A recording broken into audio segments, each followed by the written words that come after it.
What is the People Advocating Cannabis Education Radio Network?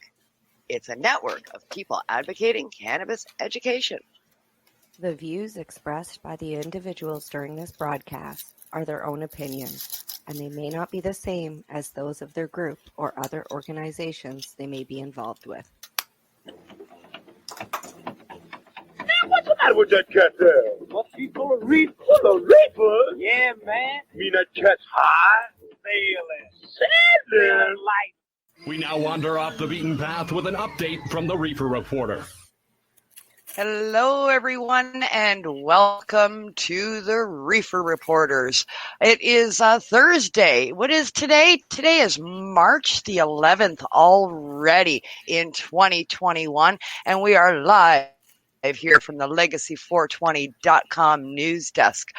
Joined by my, for bringing you your global reefer report, joined by my joint host, Miss Cindy Howell. How's it going? Hi. Today? How you doing, Kim? I'm doing all right. Good. Hanging in. We're on the new platform. We're on the new platform here, StreamYard. We did the Reefer Report via StreamYard last week, but we did it as a pre-recorded podcast. This week, we are doing it live. Yay, us. Jumping in the deep end already. Yeah, live. And so, I mean, all our blips and bloops will of course, be caught up here. But we're gonna do our best to muddle through and get some stuff done.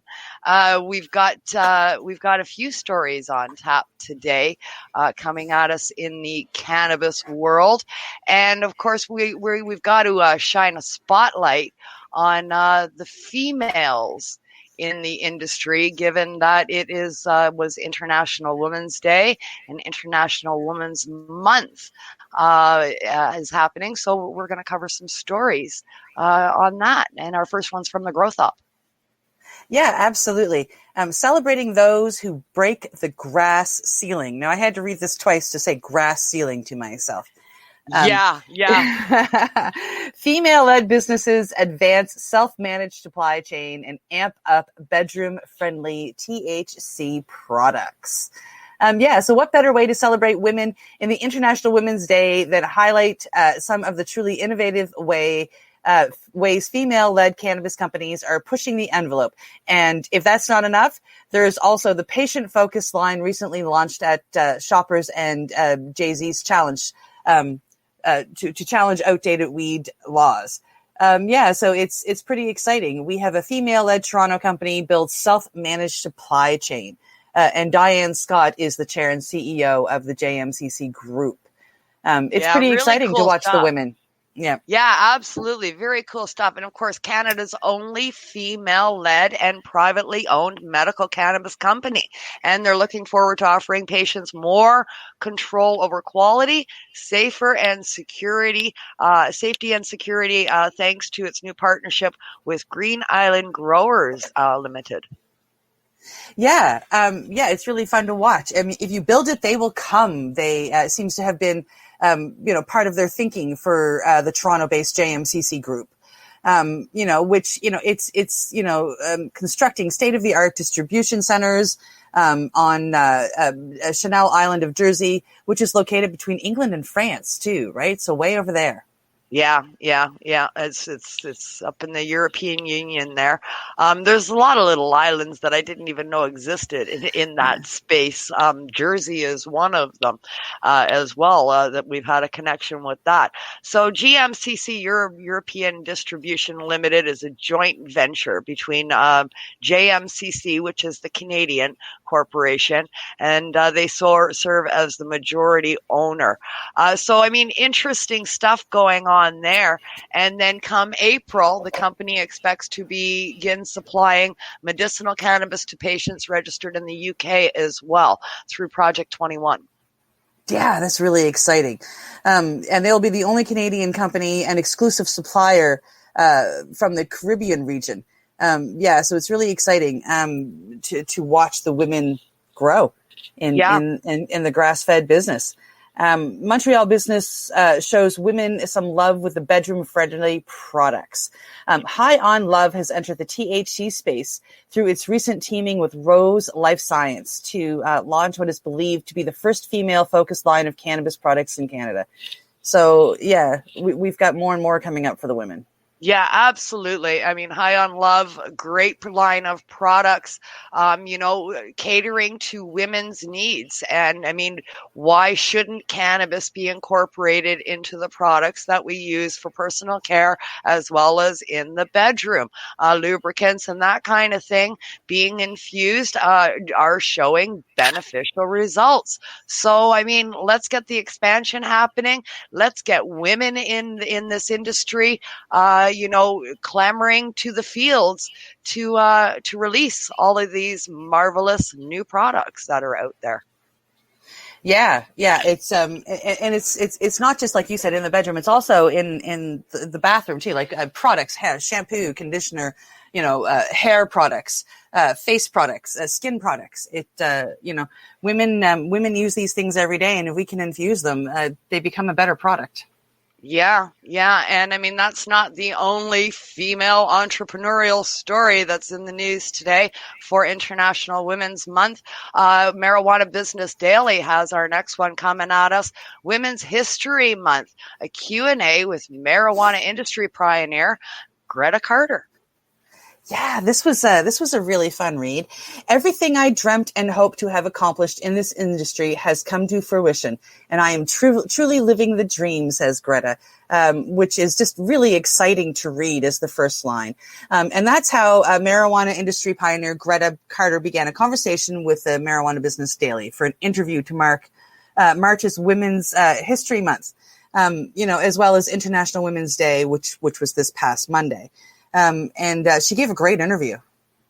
Yeah, it looks like she did. There was a large segment of Q&A. We're not going to read the entire thing. It's quite a lengthy article. Carter began her career in banking and construction. She pivoted to cannabis industry in 2008 and wound up becoming a trailblazer by founding plant-touching companies in Washington State, then Nevada and California. Yeah, and she's currently focused on the California-based consulting firms, High Rolled Consulting Group and Global Company. And the second one there has a footprint that spans 8 states and 10 countries. So she's growing internationally. International. I mean, women are blazing a trail through the industry.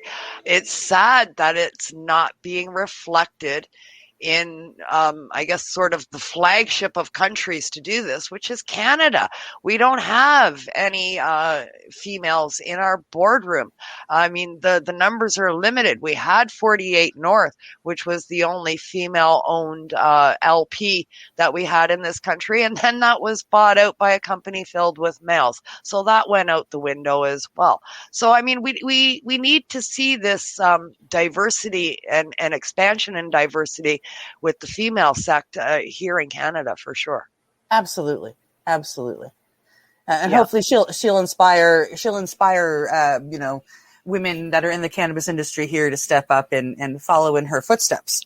Absolutely. Let's skip down pretty much to the bottom. And it's one of the lines in here is, what kind of tips or advice would you offer any young female entrepreneur wanting to get started in the cannabis business?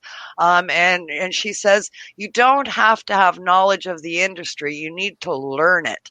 And there's a lot of schools and educational things and online places that you can go for that. You can teach yourself that, and maybe you can humble yourself to say, I'll be a bud tender or I'll work in a grow. So I understand the dynamics of that. And do that for a year before you go out and venture into your own entrepreneurial world. And I love that because, so many see the dollar signs of cannabis. They know nothing about cannabis and they want to just dive in. And it's like, oh, I'm going to invest my money here and I'm going to do this, but I don't know what I'm doing and I'm just going to wing it. Cannabis is an animal of a different color. It doesn't work that way, the way it does in other big business ventures. No, I've had this debate with many of investors, and 2 years ago, and of course when all became legal, a lot of them wanted to jump in because they saw a new business venture, and that they didn't see what it was. They just saw a new business venture. Right. And I had the debate with them many a times that cannabis is not like any other industry you've ever invested in. So beware. Yeah. We're not all about the dollar signs here. That's right. And they didn't believe me, and they lost their shirts. Yeah. And Yep. that's pretty much what happens, right?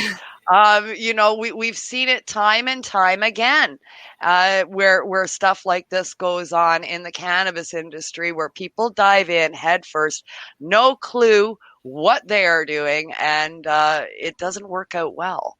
Yeah. So I'm with you. I love the way that she tells people that go work in the industry for a while and learn the industry, and then you'll be, better equipped to invest and help it grow. Absolutely. Absolutely. Which brings us to our next story from Marijuana Business Daily, and how the rollout is going here in good old Ontario, where I am. Ontario Cannabis Store CEO says more stores are needed in underserved markets here in our province. Yeah. You guys have the largest province there. Like, I mean, it's huge. The amount of people you have, our capital city. You have one of our biggest cities being Toronto. So the chief executive officer of the OCS said growing regulated recreational cannabis sales in Canada, in Canada's most populous province, depends on more brick and mortar stores. They are finding that 88% of recreational cannabis purchases are actually in store. Yeah. People don't want to use the online model. We've been forced into it in many ways, even in the grassroots community, because of the pandemic. But and a lot of our beloved events have been canceled. So where we go to normally purchase, we're not able to do that. But other than the pandemic, people don't want to buy online. No, personally, I like to know the product before I purchase it. I mean, I want to be able to go somewhere. I want to be able to see it and smell it and have an idea of what it's going to be like for me before I actually put my money on the table. Yeah. You want to touch it. You want to see it. You want to smell it. And even having a store, the way that they've got it set up in the legal system here in Canada, going into the store, you still can't even do that. So we have in all the stores we have here in Nova Scotia, we have one that you can walk into and it's purely cannabis. Like there's that's all it is. It's not part of a liquor store. And they actually have probably about, I would say, a tenth of the variety set out in see and smell containers. But they've been there for months. So you're not really getting much. It's that not way. see and smell what you're buying, that's for sure. Yeah. What's in those containers is completely different product. So that they go on and they say, even with the restrictions on in-person shopping, customers choose physical stores 88% of the time. It's clear that expanding physical access is in unserved or underserved communities is key to continued growth over the long term. The OCS is the sole wholesaler to Ontario's growing number of licensed recreational stores, but also competes against those stores in online cannabis retailers. So online cannabis retailers are free to sell online if they already have a license to sell anywhere in the country. But brick and mortar are operated by the province. So they want to maintain their share of the market. Absolutely. In Ontario, I mean, 1/3 of the stores in Ontario are within Toronto. Yeah. So they've really concentrated on the capital city of the province, and with 2/3 of it going to the rest of the province. And you have a very large province, so that's not really a lot of stores going to the rest of your province. It's not. Me in Northern Ontario, the underserved portions of the province are anything north of berry, pretty much. There, and which is the midway point to mid-central Ontario. Midway through central Ontario, you're done if you go north of there, and that's where the majority of the rest of the province exists. But everybody's crammed into southern Ontario. So southern Ontario, they're rocking it. They're doing all right. They got lots of stores.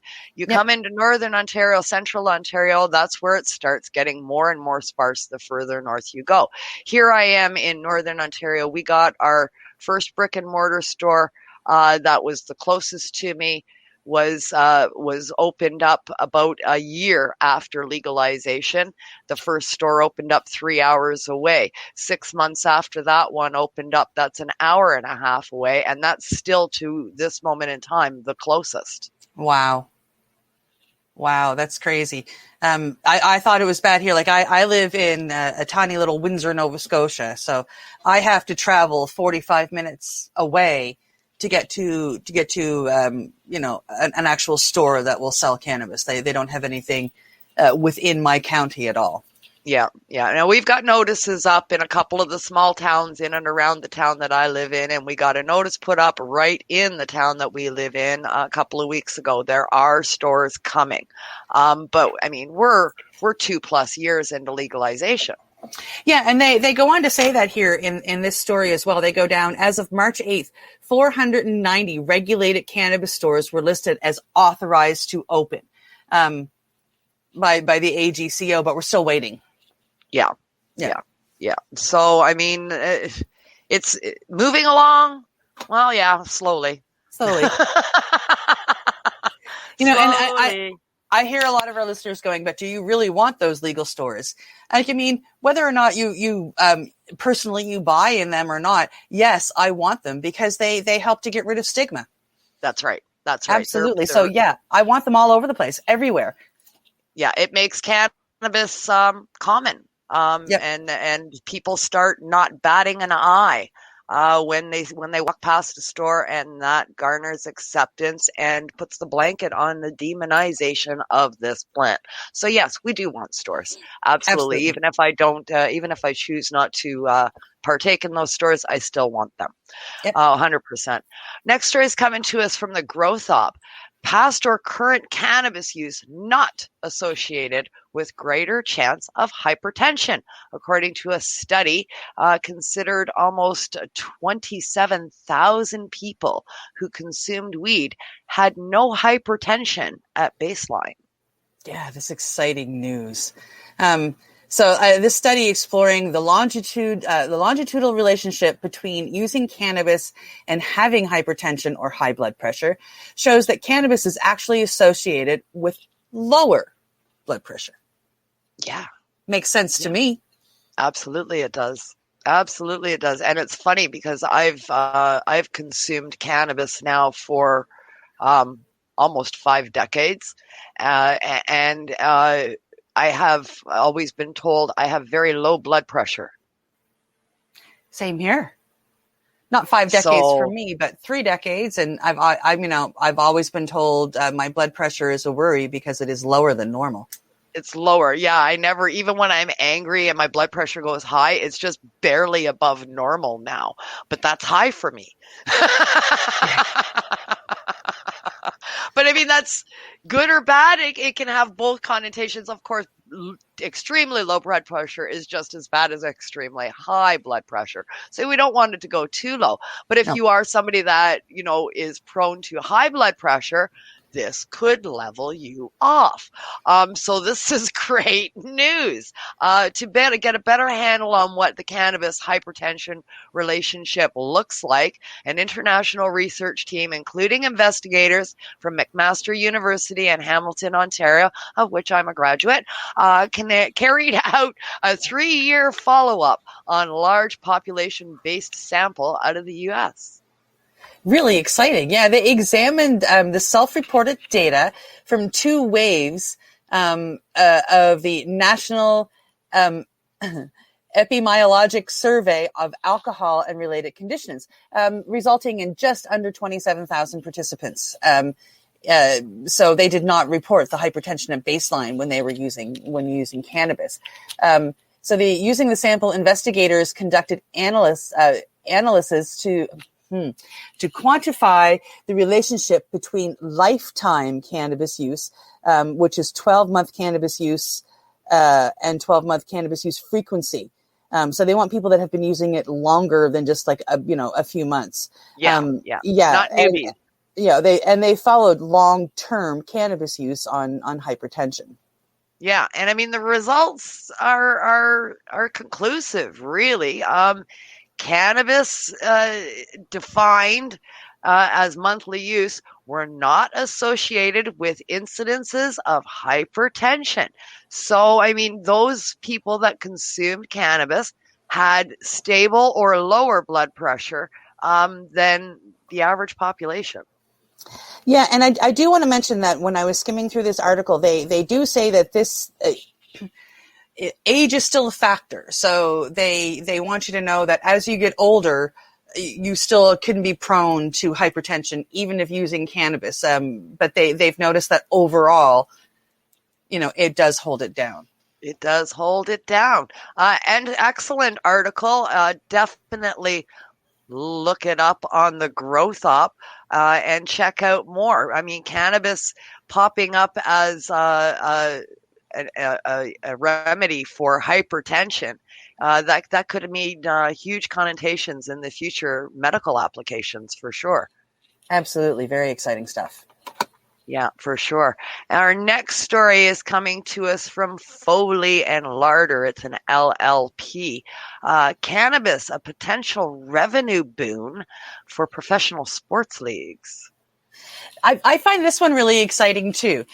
So in January, the UFC announced a major modification to its anti-doping policy. A positive test for the psychoactive ingredient in cannabis, which is THC, is now no longer constitutes a violation unless they believe they're using it to enhance their abilities during a fight. Similarly, prior to the 2021 season, the NBA declared that its random testing policy for cannabis would remain suspended, as it was for the conclusion of the previous season in the bubble that they had at Walt Disney World, for the NBA. I think it's really exciting that we've got the UFC and the NBA, two very large, athletic corporations that are standing up and saying, listen, we don't need to test for this anymore because it's not a bad thing. That's right. That's right. Ongoing legalization of cannabis. Of course, the progressing legalization of cannabis across the country is likely the main driver of the shifting standards in the sports world. 15 states have legalized recreational cannabis. 36 have permitted medical cannabis of one sort or another. And additional states have considered legalization plans that could commence later on this year. Back in 2020, the House of Representatives passed legislation for the first time ever that would legalize cannabis at a federal level and expunge some cannabis-related criminal records under the MORE Act. So it's unclear still whether or not the MORE Act will make it through the Senate, but it's on the table and things are moving forward. And the Biden administration seems favorable. Yeah, I'm really excited for our neighbors to the south of us. The legal treatment of cannabis in professional sports, other professional sports leagues, in addition to the UFC and the NBA, have adapted their policies on cannabis as the wider legalization efforts have progressed. An example is the NFL, their current collective bargaining agreement, which is being ratified in March of 2020. They're looking at changing some stuff too. And the MLB, for its part, no longer classifies cannabis as a drug of abuse. And I think this is fantastic for athletes that want to use it to help themselves heal after an injury. Absolutely. A lot of the athletes are using CBD, but most of the CBD preparations that are actually legitimate and work do contain low levels of THC. Mm-hmm. So, when they're using these products, they're risking testing positive and, coming up with, punishments from their leagues. So it's about time that this kind of thing was addressed. I mean, these players deserve to be able to treat themselves medicinally with a natural medication that is actually working for them and not causing, chronic addictions and, after effects and side effects that are happening with all of these other, heavy narcotics and pharmaceuticals that are being shoved down their throats because of their injuries. Yeah, and potentially ruining their careers, not because of the injuries, but because of the drugs they've been put on. That's right. That's right. Yeah. And I mean, we see that happen throughout, pick your sport. And that's what it is. I mean, they're shoving these harsh pharmaceuticals down these kids' throats and these people's throats. And it's like, they have no life. So, 10 years in your sport, and then you're kicked to the curb with an addiction that destroys the remainder of your life. Or you can be like Conor McGregor and, everybody's like got their jaw hit the floor because the man should have retired years ago, but he openly uses CBD to help himself heal. And here he is still fit and fighting. Absolutely. My son's hero, by the way. It's funny you mentioned Conor McGregor. That's my son. Oh, yeah. My son gets right excited. You start talking about Conor McGregor. But I mean, he is. He's a large face in legalization for cannabis as a medicine for athletes, and he openly uses it. And I think I understand for different reasons. He's a hero of mine too. So I understand your son's love of him. Yes, yeah. I mean, and we're seeing it more and more in professional sports, but mainly with those who are retired. They're standing up saying, oh, well, yep, I've been using it for years and I just didn't tell anybody and I hid it and now I can talk about it. We need the ones that are still playing to stand up as well. Absolutely. Absolutely. And time zipped right on by, and I just realized we're already at commercial break time, Cindy. Wow. It's medication time. It's medication time, which is we're going to hear from our sponsors, and then Cindy and I will be right back after the break. Just before we go into the sponsor announcements today, we are going to hear about a great contest going on here at the network. So we are going to have a listen to a word from joint host Craig McEachern about an opportunity to win a nutrients pack for your grow. And you, of course, are listening to the Reefer Reporters live here at paceradio.net, and I can't believe what I was just about to say there. That was a really big oops. I'm trying to get stall because I need to get the screen open that plays our commercials and just pray that they actually play without too many glitches today. So we're going to give it a shot here on the Reefer Reporters live on StreamYard. Yep, live on StreamYard here at paceradio.net. Hey, growers and grow shops. Do you want a 20% increase in yield from your cannabis grow? Then you need Calexa nutrients for bigger, better buds. Grow Micro Bloom is a 3-part premium-based nutrient trio specifically formulated to give you bigger, better buds. Win your own sample kit by heading to CalexaNutrients.com and contact us with your name, email, and catchphrase. We will pick one random name on the Pace Radio Facebook page. So remember, check out Calexa Essential Nutrients for bigger, better buds at CalexaNutrients.com. You're listening to the Pace Radio Network here at paceradio.net.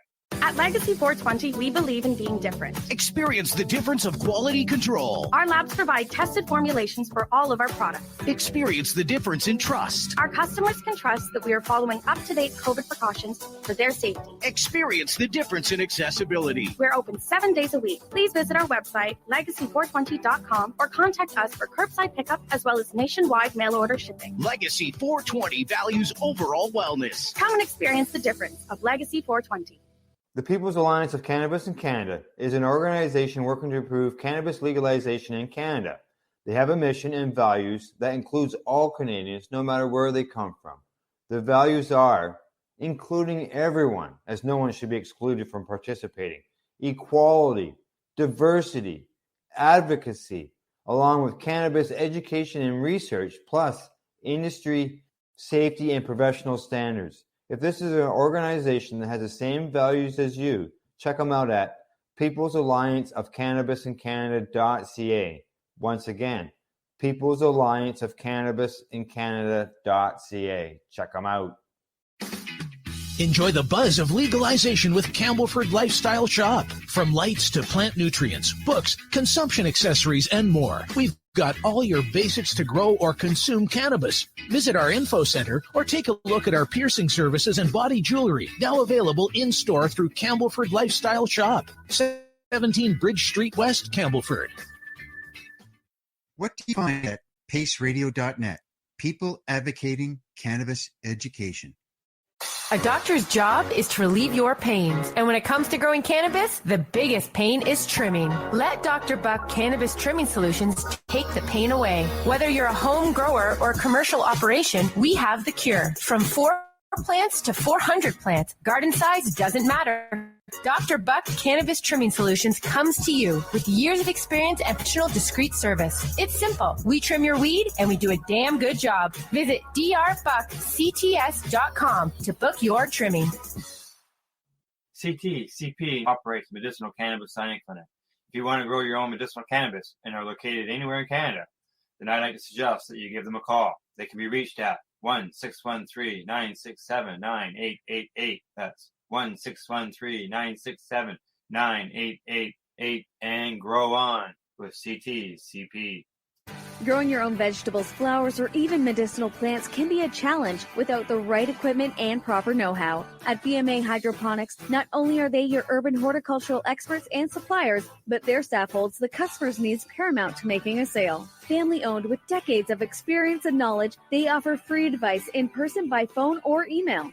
BMA Hydroponics wants to ensure you have the advice you need, which is why you'll find tips and tricks on different ways to grow, like wick, ebb and flow, drip, or aeroponic system, as well as other helpful links at bmahydroponics.com. If you can't find what you're looking for, just let them know, and they'll do everything they can to get what you're looking for. At BMA Hydroponics, each staff member also possesses a federal exemptee MMAR license, making their strong suit empathy, experience, and dedication to their customers. Because when you know how to grow, you'll have results that make you proud. BMA Hydroponics in Belleville, Ontario. Visit bmahydroponics.com. We are people advocating cannabis education here at Pace Radio. And we are back from our medication session here at paceradio.net. And I know I haven't muted my other mic, so I'm probably like hacking in Cindy's other ear at the moment, driving her insane. And I got another thing playing in my ear, all kinds of stuff going on. I took the other earbud out of my ear, so you're only in one ear for me right now. Oh, that's good because I can't find it on my phone. I have too many things. I have 2 computers and a phone going here to make this podcast happen. So yeah, it's a lot to deal with and to do the commentary and let everybody know what's going on. And but we're learning, we're winging it. We're back and we've got 5 more stories to bring to you this afternoon or this morning. It's not even afternoon yet. I feel like it should be afternoon already, and it's not. It's still morning. Let's get back to the news so I can sound like I know what I'm doing. Okay. We're going to go to a story from High Times. Oldest Black-owned dispensary, Purple Heart Patient Center, is trying to reopen their doors. Yeah, Keith Stevenson, who is the founder of the Purple Heart Patient Center, discusses the long and arduous process of trying to reopen. The Purple Heart Center has been closed since criminals used the cover of protest to break in to Oakland's cannabis industry, the oldest place into Oakland's cannabis industry last summer. And Keith Stevenson talks about the road to getting the facility back open. Was those riots that they had last year, and they destroyed the city. I mean, they broke into all kinds of stores and wreaked all kinds of havoc. And of course, the cannabis stores, well, they've got no recourse. I mean, they're last on the list for getting any help to fix the damage that was done. Yeah, and he's had quite a fight to get it done. But he's doing it, and he has this interview as the drills buzzed behind them, which is really good news. And at one point in time, he didn't even have a contact with the adjuster.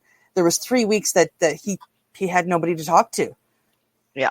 I mean, that's crazy. 3 weeks. It's he didn't have contact. He called it good cop, bad cop. For a communication system. I mean, they gave this guy the runaround. They don't want to pay out all of the damage to the facility. They don't want to pay the business interruption claim, which is interesting, Stephen said, because the insurance company's argument on not paying out the millions in lost revenue is that the Purple Heart has been temporarily closed at the time of the break-in. When Stevenson worked to get the facility up for COVID standards with sneeze guards and industrial fog sterilization facilities. So he was preparing for COVID, and they were temporarily shut down to prepare for COVID. And the insurance company is using that as the reason to not pay them out damages. Oh, it's infuriating. I mean, every business had to go through a shutdown period where they installed all the stuff. I mean, some people were able to get it done in a day. Some people needed a week. And to hold that against him, that he's trying to, hey, you're trying to follow laws, so we're going to penalize you. That's right. Insurance companies, right? They're great at taking that premium every month, but file a claim and watch the mice scramble. That's usually the way that shit goes. I mean, this poor guy has argued with the insurance company's line of reasoning. What would have happened if a business had burned down? Would you be paying out then? They paid for the inventory, so the insurer has chosen to pick and choose what parts of the claim they want to pay. Obviously, the business interruption was the largest part, so they're trying to deny that, and that's impeding him from opening because he doesn't have the money to do all of the repairs, get the stock back in, get the staff hired, and do everything that's required to do to get this place back up to standards with the doors open. Yeah, and meanwhile, patients are suffering. We talk about everything that's being done to him, but what about the people he helps? These people are sitting there going, hello. So they're being ignored too. I mean, the company, the insurance company doesn't realize the outstretch of what they're doing. Yeah. I mean, it's huge. There's a picture of the guy here in the article, sitting in front of the painted wall sign with Purple Heart in it. And even though he has a mask on, you can see the pain and the disheartenment in his eyes. It's truly a terrible situation that the insurance companies have put him in. Yeah. It's sad. It's almost like missing the gold rush, Stevenson says.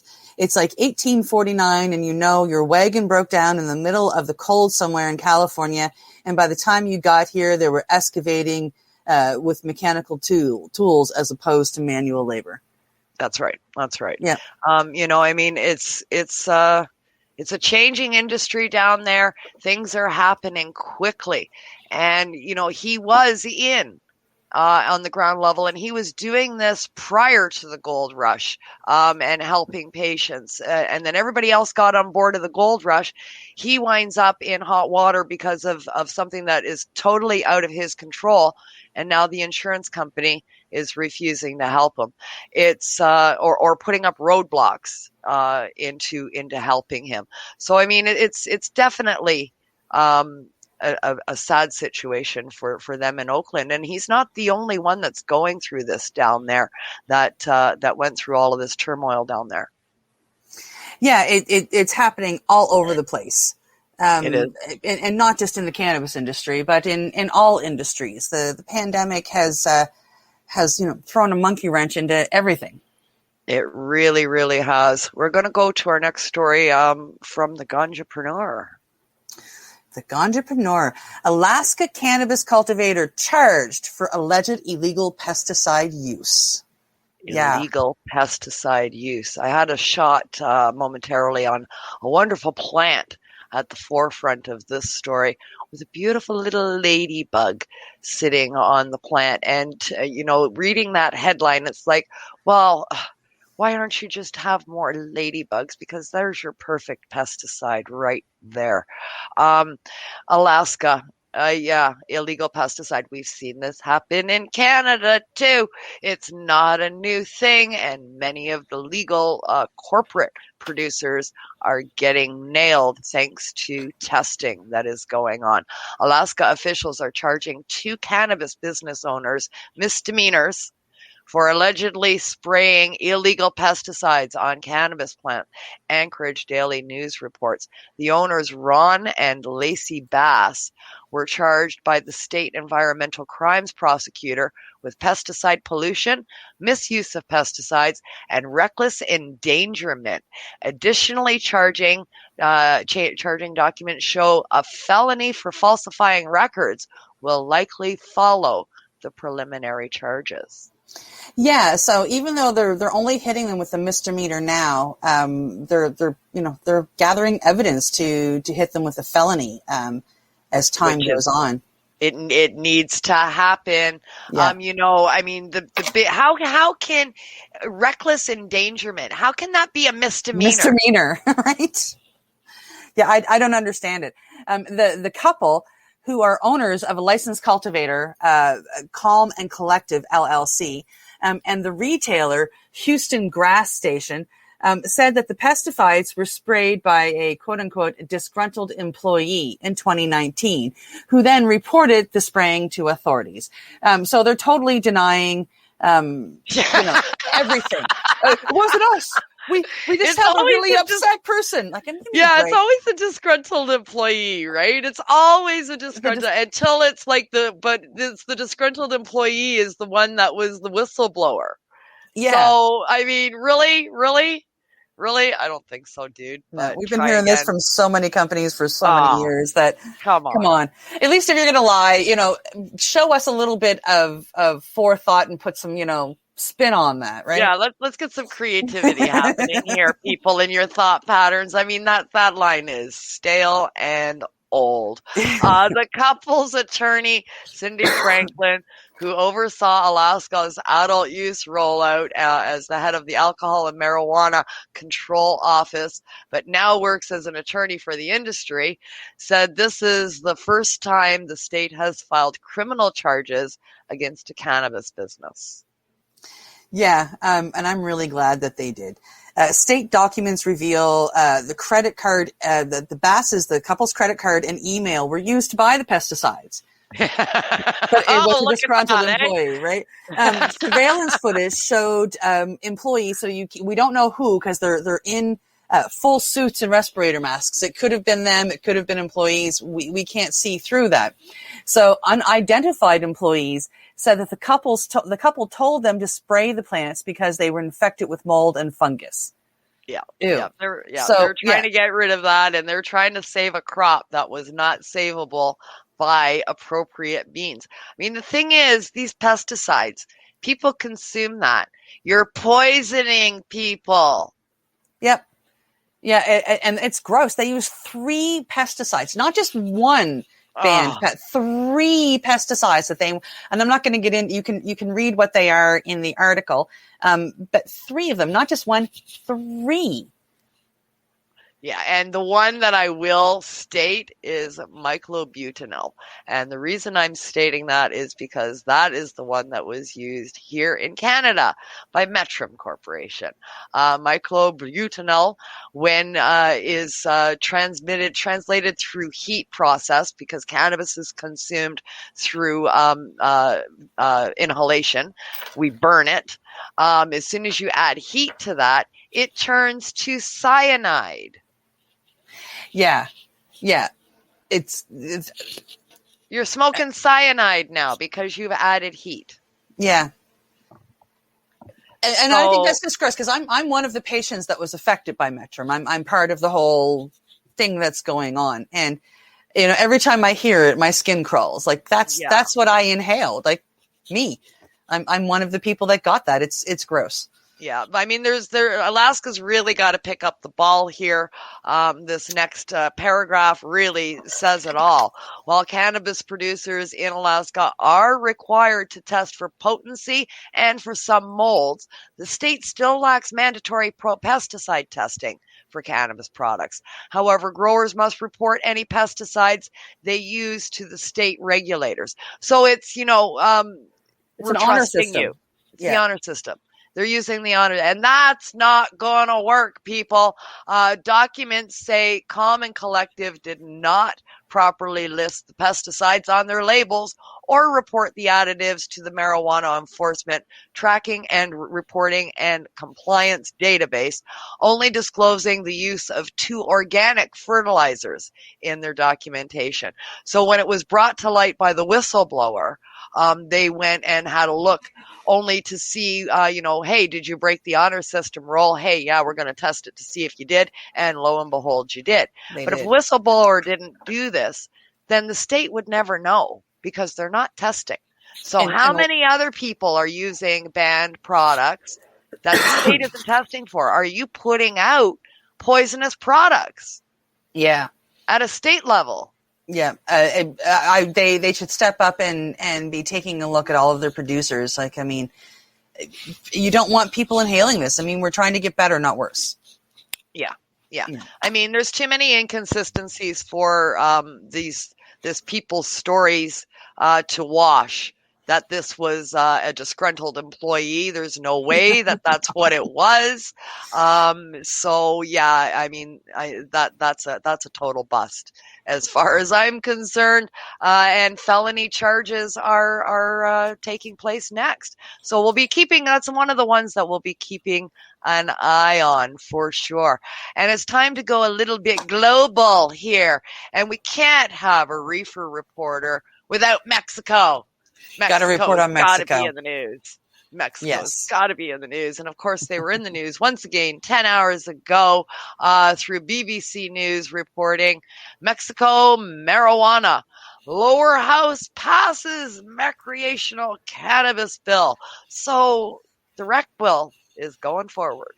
That's really exciting news, not just for Mexico, but for the globe. I mean, it's, as more of us move forward, we're coming together. It's gorgeous. Mexico's lower house has approved a bill that would legalize the recreational use of cannabis. It will now go to the Senate for a final vote. One more step, in which the president's party is confident it will pass. They're confident. One more step. One more step. How long have I been? 3 years. Oh, we just got a little bit further to go here.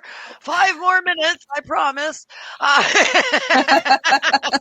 It's almost as exciting as the eve of legalization here in Canada. I mean, when we were all waiting for it, when we all knew it was coming. I mean, even though it's not perfect and not exactly what we would want. I mean, it happened. And I'm feeling that excitement as Mexico is going. And I've only been following them for 2 months. So I'm feeling this excitement for Mexico. I can't wait. Yeah. Well, of course, they've struggled down there with a bloody war against powerful drug cartels and violence that are killing thousands. So lawmakers did vote in favor of the bill by 316 votes to 129. And it's already approved in the Senate in November. But another vote is needed following some actions by alterations by the lower house. So they made a few minor changes in the lower house, and now it has to be re-ratified, and then rec will be on the table in Mexico. It's really exciting because, Mexicans are now going to be able to go, they were able to carry up to 5 grams. Now they can carry up to 28 grams, and they can all grow now. Like once this passes, they can all have 8 plants per household. 8. Double us. Yeah. Doubled up on what we get. And the growing season down there. Oh. Yeah, exactly. So, 8 plants per household, they're going to have tons. Trees. Yeah, it's going to be fantastic. My house would have trees around my house. Absolutely. I can't wait to see the pictures that come out of Mexico in the following grow season. Yes. Yes, absolutely, absolutely. It also allows for other licenses for cultivation, transformation, research, export, or import of cannabis, according to Reuters. Mr. Lopez Obrador has argued that the bill could help tackle the country's powerful drug cartels. One lawmaker from his Morena party told AFP News agency that the law would help achieve peace. Absolutely. If you take the power away from them, if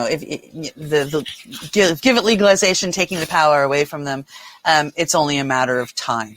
And that is the hope. That is the hope.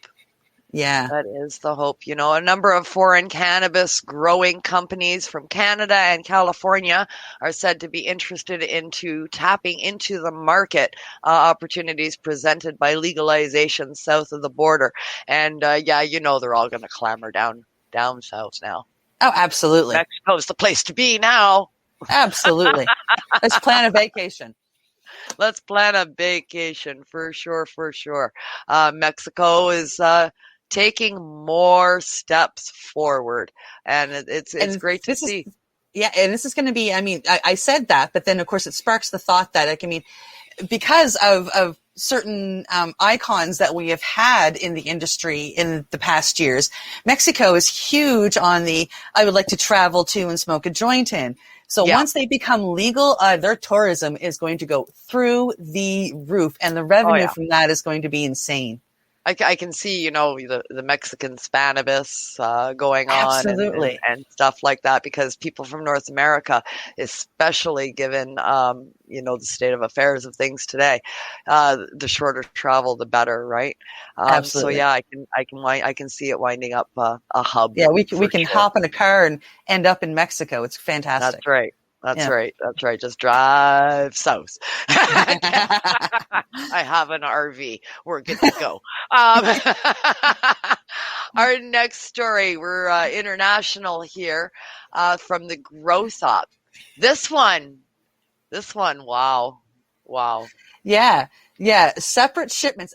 There's a lot of little things in this story that caught my eye, to be honest. Yeah. Separate shipments lead to the same result. Irish authorities intercept cannabis from the U.S., Canada, Spain, and the U.K. And they end up seizing cannabis worth over $213,000 in just a few days. Just a few days. And there's a cute little dog there with his customs. You little brat. Yeah, teach you to not smell cannabis. Yeah, you little brat. You're a cutie pie, but you're sniffing out the weed, man. I don't know if I like that. Yeah, for sure. Cute little dog there for sure. Irish revenue officials have once again intercepted packages containing cannabis from the U.S., Canada, and the U.K. and Spain as well, thanks to Bailey, the two drug detecting dogs whose sole mission it is to sniff out contraband. Bailey, you're a cute little shit, but Actually, my God. There are two, and they're both named Bailey. They're both named Bailey. Well, the one showing is cute. I had two dogs named Bailey. That's just silly. In all packages received, both at the Dublin and the Athlone mail centers contained about 141,000 euros, just shy of $213,000 in illicit weed, they say. Crazy. So arriving at the Dublin Mail Center, there was a package that was declared art supplies and coffee pods, action figures, and toys. And it was destined for different addresses across the country. Specifically, the packages were intercepted here in Dublin on March 3rd, and they contained more than 4 kilos of cannabis, 27 grams of cannabis oil or honey oil. Combined, the weed and products had an estimate value of almost 88,200 euros, which is just over $133,000. And that was by Bailey number 1. And just 2 days earlier at the Athlone Mail Center, revenue officers seized almost 7 kilograms of illegal drugs and psychoactive substances as well. This time, the contraband originated from the UK and was declared as hair bows, football memorabilia, and photos.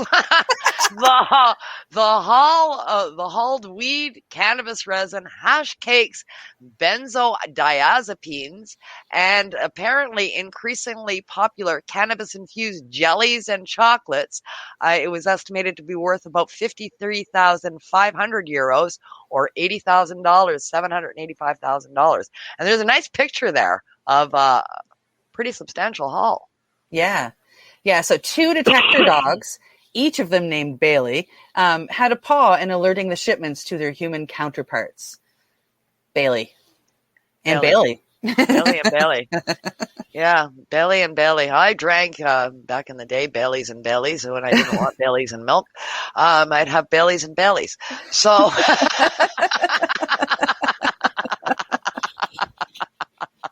yeah, Bailey. Oh, good gosh, Bailey. Detective dogs, I mean, these are great things, but why are we still sniffing out cannabis? Here in North America, we had to retrain or retire a lot of our drug sniffing dogs that were trained to sniff out cannabis when legalization came into effect here. Because even if they found something else, if there was cannabis on scene, the something else could be tossed out because you could say they smelled the cannabis, which was now a legal product. So, I mean, maybe it's time in Ireland, they look at retraining or getting some new dogs and letting Bailey go into retirement and happily sniff cannabis in a grow up somewhere. Absolutely. Listen, that dog is really cute. So if Bailey needs to retire, I got a great home here in Nova Scotia. Yeah, absolutely. We'll teach you to sniff out the cannabis, certain strains of cannabis in the grow up there, Bailey. We'll redirect your focus. You know, there's a lot of this. Revenue has publicly announced the number of mail center related seizures involving cannabis over the past few weeks has increased. So in January, for example, 6 packages deceptively labeled as things like sweaters, games, and women's coat could not hide from Dublin. So, I mean, there's been a lot that has been going on this year, and apparently there's an increase at the mail centers of stuff coming through Ireland.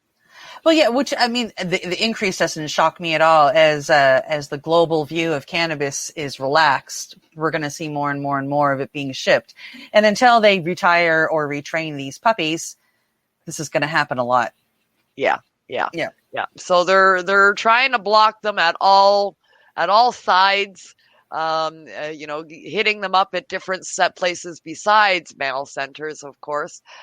So, I mean, we'll see. Hopefully, Irish law will start to evolve and start to change, and it won't be a needed thing anymore in the near future. We got our final story of the day. We're going to deviate from the cannabis scene just a little bit here and talk a little bit about microdosing and psychedelics and the psychedelic front. Now, of course, this topic is near and dear to both of our hearts, thanks to our sister show that we do here on the network called Open Your Eye, which is shining a spotlight on psychedelics as a medicine. So whenever I see an article in mainstream news, I try to pull it in here on the Reefer Reporters as well. Absolutely. And this one comes to us from the Green Entrepreneur. And it's simply stated what you should know about microdosing for anxiety. And it comes with a lot of great information. It sure does. The lowdown on microdosing LSD, psilocybin, and DMT to ease anxiety. Now, of course, you and I have our focus currently on mushrooms, psilocybin therapy, but that is not the only psychedelic that does have medicinal properties, for sure. It's a great little article by Anna Wilcox, and it originally appeared on Double Blind magazine. It's about Silicon tech workers didn't invent microdosing, but they may be responsible for turning it into a trend, according to the article. Yeah, the practice is often touted as a biohack for creativity, inspiring new ways to pump out code, design interfaces, or harness the entrepreneurial spirit. And we all know that, cannabis does the same thing for us. But microdosing psychedelics may have real benefits that go beyond the reflective walls.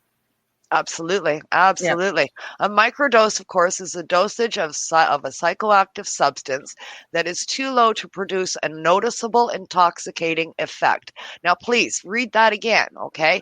It's too low to produce a noticeable intoxicating effect. You do not get high on a microdose. Psilocybin mushrooms, LSD, and cannabis are the three most commonly microdosed substances. And I mean, of course, cannabis is in there.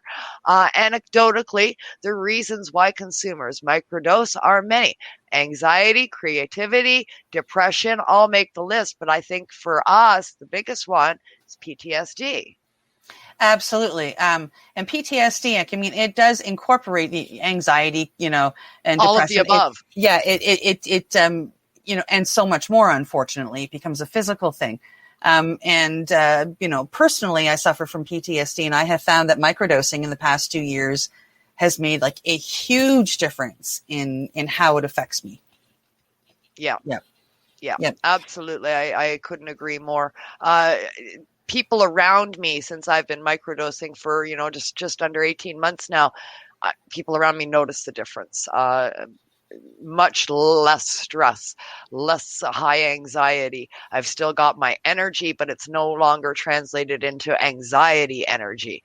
So, microdosing for anxiety, it does work. And every once in a while, researchers are given express permission to move forward with psychedelic studies. And this is happening more and more these days. Fortunately, the rising popularity of microdosing is spurring a push for real scientific research on the topic. 5 years ago, there were virtually no studies on microdosing psychedelics, yet in the same time since, academic journals have published nearly 400 papers on the topic. Yeah, it's really exciting. It's fun to watch it grow. Quality research is still in short supply, though. What the medical field could consider quality research. So when it comes to exploring the effects of microdosing for anxiety or other mental health conditions, in some studies, anxiety was actually listed as a side effect for microdosing psychedelics. And that's been a question of mine personally for a while. Why do I cry sometimes? But it's not really anxiety.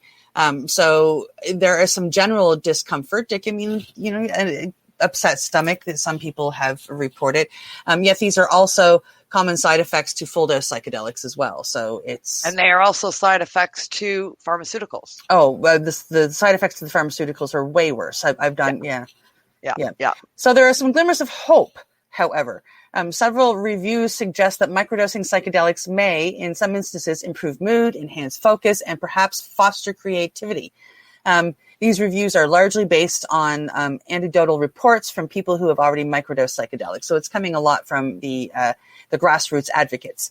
Like us. Yeah, like us, exactly. So we do have some places that are Section 56s have been being handed out to places to run experiments and take a look at it for medical purposes, which is really exciting. Yeah, absolutely. Absolutely. I mean, the article goes on. I highly encourage everybody to take a look at this. Currently, no scientists have studied the spiritual implications of microdosing, nor have they studied whether or not consistent microdosing can encourage spiritual openness that is similar to that to be achieved with the full dose of the psychedelic assisted therapy. So we're still got a long way to go with research on that. For most consumers, microdosing psychedelics does not mean taking a small dose every day. we learned this as well through discussions with Mark Howard and with Dana Larson. Preclinical animal trial interviews with regular microdose suggest microdose is often intermittent. So, a couple of times a week. So where you're taking a pharmaceutical pill every single day, this is something you can do twice a week. And then, after a few months, you can take a full month off and then go back to it. So far more beneficial in the long run than taking something on a daily basis and getting better results. Yeah, and the article goes on and it explains a little bit about microdosing LSD for anxiety, and then it continues on with microdosing psilocybin for anxiety, and tells you a little bit. From psilocybin, a full dose psilocybin-assisted psychotherapy was successful in treating depression and anxiety caused by life-threatening illnesses, which is huge. It's a landmark study by Roland Griffiths. And he studied the psilocybin-assisted psychotherapy. And he found improvements that held up to 12 months after treatment. Yeah. I mean, we've even I've got a personal friend who uses microdosing psilocybin for pain control, suffering from MS. And it's working for pain control and as well as keeping the anxiety and the depression from her debilitating illness at bay at the same time. But it does provide her with pain control as well. Of course, I'm talking about the wonderful Alison Mearden, who used to be a part of our network here at Pace Radio Network, a past joint host, and she has her Section 56 to use psilocybin therapy. So, I mean, we go further into the article, and it talks about microdosing DMT for anxiety. A lot of people hear these terms, psilocybin, DMT, LSD, and the backs go up and the radar goes off. And it's like, oh, that's the bad drugs. And it's like, no, it's not. We have to start understanding and realizing that these elements also were demonized with the same rigor as we've seen through Reefer Madness.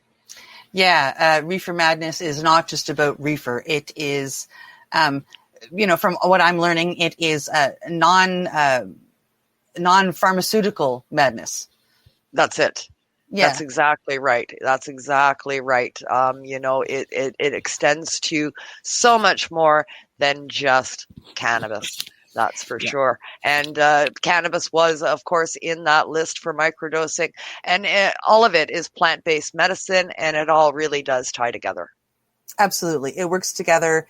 And with plant-based medicine, you don't need and I've learned via cannabis, you don't need to change the way you take it. Cannabis walks into your body and it knows where it needs to go. And that's the same with any plant medicine.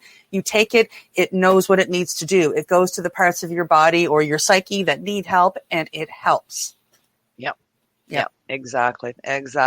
Well, that was our final story for the day. We made it through a day here on the Reefer Reporters live on StreamYard. We did it, Cindy. Now all I've got to do is try and get the closing to play. Well, we made it this far. And so, now keep our fingers crossed for the rest of it. Absolutely. So that was our Reefer Report for today, Thursday, March the 11th in 2021 from the Legacy420.com news desk. And in closing, we'd like to say thank you for listening to our Cannabis News broadcast. If you enjoyed it, please share it with those you love and even those you don't. And we will catch you next week here on StreamYard once again, and hopefully be getting things working a little bit better each and every week that we get this off the ground. We'll see y'all then. Take care and have a great weekend, everybody. We'll bark at you later. The opinions of the individuals during this broadcast are their own and may not be the opinions of their group or other organizations they may be involved with. You're listening to the Pace Radio Network here at paceradio.net. At Legacy 420, we believe in being different. Experience the difference of quality control. Our labs provide tested formulations for all of our products. Experience the difference in trust. Our customers can trust that we are following up-to-date COVID precautions for their safety. Experience the difference in accessibility. We're open 7 days a week. Please visit our website, legacy420.com, or contact us for curbside pickup as well as nationwide mail order shipping. Legacy 420 values overall wellness. Come and experience the difference of Legacy 420. Enjoy the buzz of legalization with Campbellford Lifestyle Shop. From lights to plant nutrients, books, consumption accessories, and more, we've got all your basics to grow or consume cannabis. Visit our info center or take a look at our piercing services and body jewelry, now available in-store through Campbellford Lifestyle Shop, 17 Bridge Street West, Campbellford. What do you find at paceradio.net? People advocating cannabis education. CP operates a medicinal cannabis signing clinic. If you want to grow your own medicinal cannabis and are located anywhere in Canada, then I'd like to suggest that you give them a call. They can be reached at 1-613-967-9888. That's 1-613-967-9888, and grow on with CP. Growing your own vegetables, flowers, or even medicinal plants can be a challenge without the right equipment and proper know-how. At BMA Hydroponics, not only are they your urban horticultural experts and suppliers, but their staff holds the customer's needs paramount to making a sale. Family-owned with decades of experience and knowledge, they offer free advice in person, by phone, or email. BMA Hydroponics wants to ensure you have the advice you need, which is why you'll find tips and tricks on different ways to grow, like wick, ebb and flow, drip, or aeroponics system, as well as other helpful links at bmahydroponics.com. If you can't find what you're looking for, just let them know, and they'll do everything they can to get what you're looking for. At BMA Hydroponics, each staff member also possesses a federal exemptee MMAR license, making their strong suit empathy, experience, and dedication to their customers.